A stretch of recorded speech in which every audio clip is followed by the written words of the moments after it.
What is a Woman? Yung documentary is very good. It's a well-made film, but it has one criticism. According to Trent Horn, and ito spoiler na. Spoiler ito ng movie.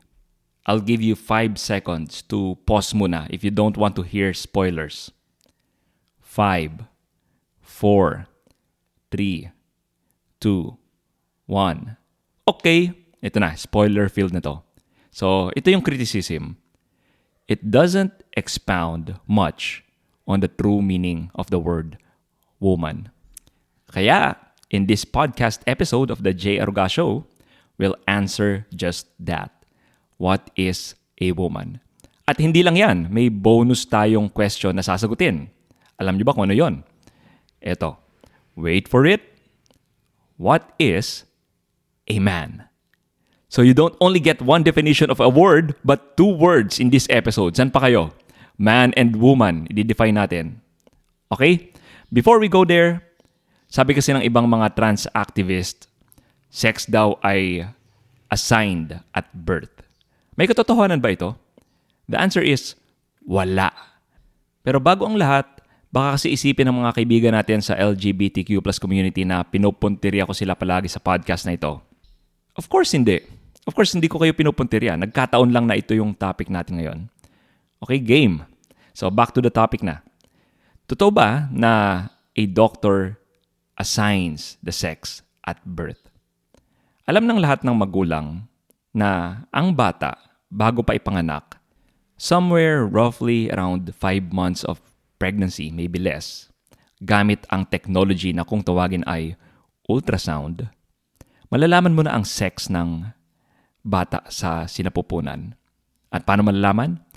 To quote the wise words of the great Ricky Reyes, kapag ikaw ay may nota, sa lalaki ka. Kapag may kipay, sa babae ka. So, shout out kay Rodney for always sending me this quote when I need it. So, lagi niya pinapadala sa akin tong quote na to ni Rodney. Salamat, Rodney. Especially when I'm down, napaka-inspirational na message. And tuwing hiningi ko kay Rodney ito, laging alam niya kung saan huhugutin. Hindi ko lang kung bakit. Pero alam nyo, ano yung usual na sagot ng mga LGBTQIP2SAA advocates sa claim na kapag may nota lalaki, kapag may kipay babae? What about intersex? Ano ang intersex? Sila yung I sa acronym. Dati akala ng marami hermaphrodite yung term. Pero hindi kasi accurate yon because a true human hermaphrodite doesn't exist. Sa animal kingdom kasi may mga hermaphrodites talaga kung saan naturally, 2 ang sex organs nila. Sa humans, anomaly ito. At walang human na hermaphrodite wherein kaya niyang makabuntis at mabuntis at the same time. Ano ulit ang intersex? Sila yung may disorder in sexual development or DSD. Yan ang medical term. Kaya ambiguous at birth ang sex nila.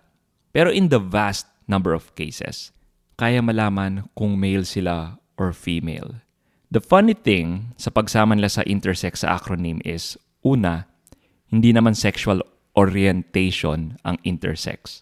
Pangalawa, hindi naman gender identity nor expression ang intersex. Sinama lang nila ang intersex because they're useful to their cause. Ganun din sa pagsama nila sa asexual, which is one of the A's dun sa LGBTQ whatever. Parang gusto lang din nilang kunin lahat ng tao as their allies, kahit yung mga taong hindi nakipagtalik. Parang isama natin pati yung mga monks kaya dito sa ating samahan. Pero paano natin sasagutin ang paratang na intersex proves that being a man and a woman is beyond their genitalia? Una, again, biological anomalies sila. Anomalies don't change the rule. And hindi na ako magpapaka-politically correct by not using the word anomaly. May mga taong ipinanganak na may sobrang daliri sa isang kamay. Pero hindi sinusulat sa biology textbooks na humans sometimes have 5 fingers per hand. Sometimes they don't for political reasons, di ba? Now, what is a man and a woman? In this discussion, we will talk heavily about science. So sorry, walang takas, kailangan talaga. Eto na ang sagot, okay? Makinig kayo. And many of those I got from the book When Harry Became Sally ni Dr. Ryan T. Anderson, ang aklat na banned sa Amazon. Nagsimula ang lahat sa conception, meaning the moment we are conceived, nabuo na ang genetic makeup natin. Lalaki at babae na tayo. Wala pa tayong ari. Lalaki at babae na tayo. An X-bearing sperm produces a 46XX zygote, which normally develops into female. A Y-bearing sperm produces a 46XY zygote, which normally develops into a male. Ano ang XX and XY? Ano yung mga yan? Mga chromosomes po yan. Note the word normally. Sinabi kong normally develops into female or normally develops into male. Kaya ako nasabi ang normally because in the vast number of cases, ganun talaga. An XX embryo develops into a female. An XY into a male, normally. Unambiguous ang lalaki sa babae. So we'll account for DSDs later. Ang kailangan nyo lang malaman ay hindi sila third sex. Walang third sex. For now, very clear ang pagdetermine ng sex. Nasa genetic code na natin ito. Then, from here, mas magiging pronounced ang physical differences between males and females as the embryo grows. And kaya natin masasabi na kung lalaki ka o babae, yung mga archaeologist, madidig nila yung bones mo at malalaman pa rin nila kung lalaki at babae ka no matter how you think, no matter kung ano yung gender you identify with. Pero aside sa genetic makeup natin, sa ating mga hindi skeleton, hindi mo naman kailangan magpa-DNA test para malaman mo kung isa kang lalaki o babae. Ayon kay Lawrence Mayer and Paul McHugh, and I quote, "The underlying basis of maleness and femaleness is the distinction between the reproductive roles of the sexes. In mammals, such as humans, the female gestates the offspring. The male impregnates the female." Ganun kasimple. Pero kahit ganyan kasimple, pinapakomplikado natin, di ba? So let's talk about genetics. Hindi ako geneticist, but I read books. Okay? Kaya wag niyo akong daanin sa appeal to authority fallacy. Lahat ng sinasabi ko sa podcast, binibigay ko ang source at pwede niyo akong i-correct. Okay. Una, sinasabi natin na kapag XY lalaki, kapag XX babae, this is because kapag present ang Y chromosome, present din ang tinatawag na SRY gene, short for sex-determining, ito yung S, region, R, on Y chromosome. Y, SRY gene. Nasa SRY ang blueprint ng testes used for the formation of the male gonads. So, hindi ito yung donut, okay? Donut yun. Okay. In the first 6 weeks of human embryological development, pareho lang ang pag-develop ng males and females. Kaya ang tawag dito ay indifferent state of sexual development. Kaya indifferent ang tawag kasi sa point na ito, ang gonads can either develop as male or female. But in week 7, kung may SRY, madedevelop ito into male. Kung walang SRY, magpapatuloy ang development ng gonads into the ovaries. Are you still keeping up, guys? Parang meron lang akong blueprint ng bahay, pero yung mga construction worker, kung hindi ko dalhin yung blueprint ng bahay, magpapatuloy sila sa paggawa ng babaeng bahay. Pero ako yung si SRY, dala ko yung blueprint. Parang, oy, construction worker, ito yung blueprint. Lalaki ang gawin nating bahay. Ewan ko kung magandang analogy yon.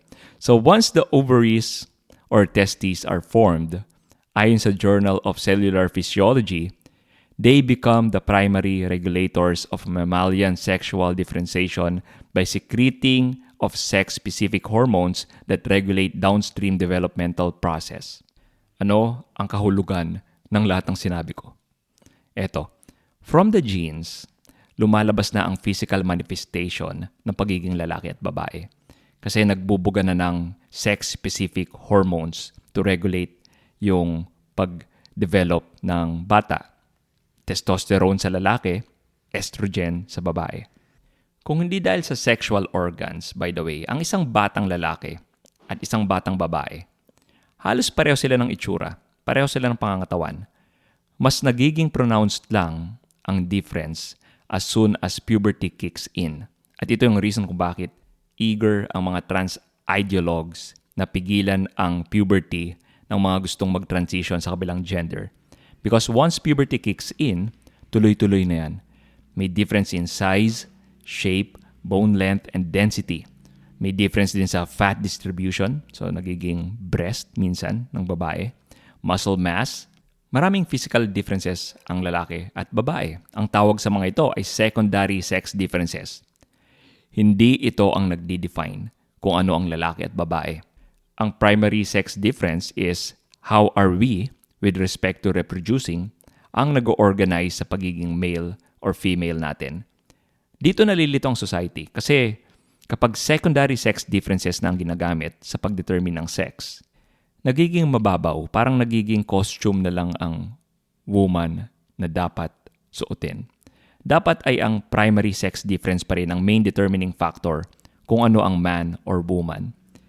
May difference din naman talaga sa pag-iisip, generally, ang lalaki at babae. At ito ang ginagamit ng mga trans activists kaya nasabi nilang lalaki sila or babae sila. Again, secondary difference ang mga ito. Walang male or female brain. Same lang ang itsura ng brains natin. Magkaiba lang ang lalaki at babae sa pag-experience ng emotion, pain, how we see or hear, how we remember, and how we navigate. Larry Cahill, a neurobiologist, studied this phenomenon. So just search for Larry Cahill. Double L yung apelyido niya. His Brain, Her Brain from Scientific American, yung pangalan ng study. Ang mga bata daw na wala pa sa pag-iisip nila ang mga gender stereotypes, mostly, ang lalaki, they gravitate toward toy cars. Ang babae, towards dolls. This is evident even in monkeys. Kaya hindi daw ma-explain ng social construct ang gender stereotypes. Mas maaari pang biology comes first, then the stereotypes. There are sex differences din sa kalusugan at magiging malaking problema ito kung i-embrace natin fully ang gender ideology. Kapag ang isang biological male pumunta sa ospital at nagpa-treat siya, pero pinipilit niyang babae siya, anong treatment kaya ang gagawin ng doktor? Panglalaki o pambabae? Scientists found out that male and female are susceptible to certain diseases in different ways, different degrees, and respond to treatment differently. At most of these differences are not the result of differences in hormones, but in the genetic makeup ng lalaki at babae. Halimbawa, females tend to recover verbal skills better after suffering from a stroke. Men are more focused on action. May difference din sa mental health ayon sa paper called A Meta-Analysis of Sex Differences in Human Brain Structure.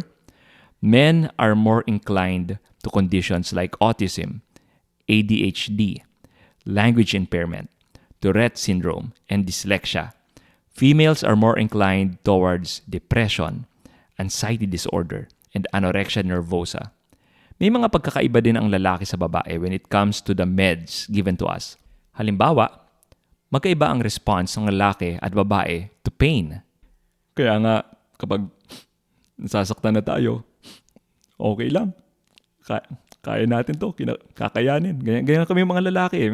Yung pain, mas kinakaya namin, mas iba yung response namin. Kaya, magkaiba ang doses ng painkillers and other meds na binibigay sa sexes. Malaking problema kung imamuddy natin ang water when it comes to the definition of a man and a woman. Mahirapan tayo magkaroon ng honest scientific research moving forward. Kapag sinabi ng isang paper na higher percentage of women suffer from so-and-so disease, ano ngayon ang magiging confidence level natin na sound research ito at hindi politicized kung sasama natin sa women ang biological men na nagpapanggap as trans women? At nangyayari yan, hello, men can get pregnant ka, di ba? And sadly, walang pushback sa medical field. Now, pag-usapan natin ang intersex or DSD, and I will be very sensitive at speaking about this subject as much as I can. I understand that intersex people suffer a great deal. Kaya let's treat our brothers and sisters with care and charity. Roughly 1 out of 5,000 ang may DSD. They are mostly caused by hormonal or chromosomal defect.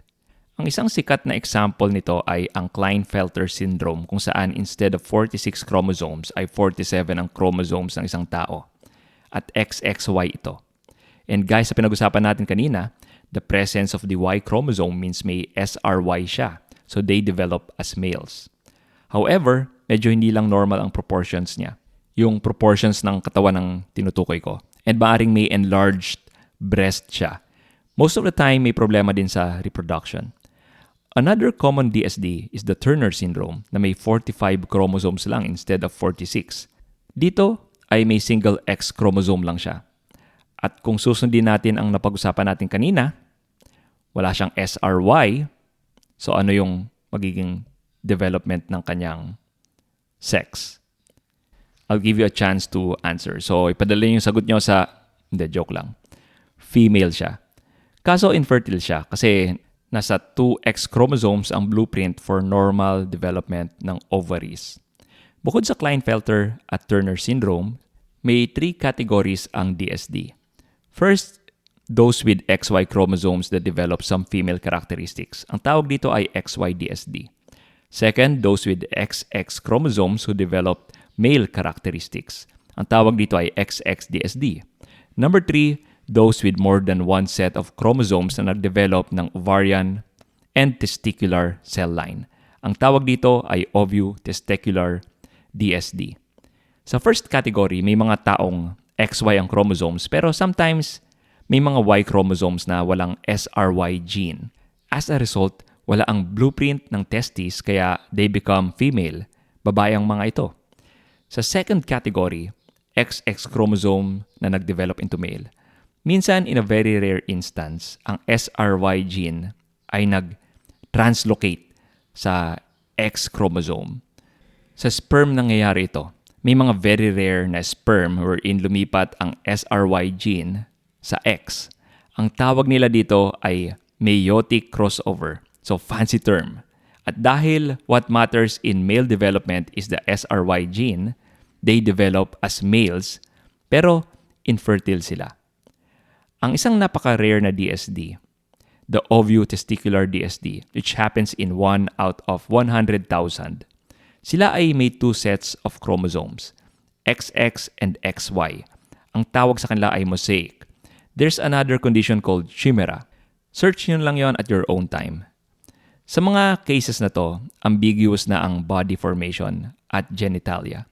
In a vast number of cases, madetermine naman ang sex ng person with DSD. Dito medyo mahirap. Hindi sila third sex dahil either male or female pa rin naman sila. Mahirap lang madetermine kagad pagkapanganak. What happened here kasi is female embryos exposed to high level of androgens, the male hormones, develop female internal reproductive organs. Pero may lawit, may parang kuntil na male external genitalia. Alternately, may genetic defects din which cause children to be born with female external genital organs which change at puberty with the development of a penis and the closure of the false vagina. There's a medical treatment for babies with ambiguous genitalia. They begin with trying to discern the cause of the disorder. So this will shed light on the underlying sex ng child. The pediatric endocrinology says that after assessment of anatomy of the sex organs, the course of treatment should rest on the likely cosmetic appearance of the reconstructed genitalia, on the potential for normal sex steroid secretion at puberty, on the potential for normal sexual intercourse, and on the potential for fertility. Big terms. Marami pang examples ng intersex na hindi ko na-discuss. But again, intersex doesn't prove gender ideology. How would they? Most people with DSD don't identify as transgender. At the same time, most people who identify as transgender do not have DSD. What is a man or a woman? Alam niyo ba ang sagot? Ang lahat ng ito, yung nagpakahirap akong i-explain kung sino-sino pa yung mga kinote ko, Gumamit pa ako ng mga scientific journals and terms. Sa totoo lang, sa panahon natin ngayon, ang something so simple, pinapakomplikado. Mas iiksi sana ang episode na ito kapag sinabi ko lang na the way to determine what is a man or woman in vast number of cases is look between the legs. My friends, it's time to take back the culture.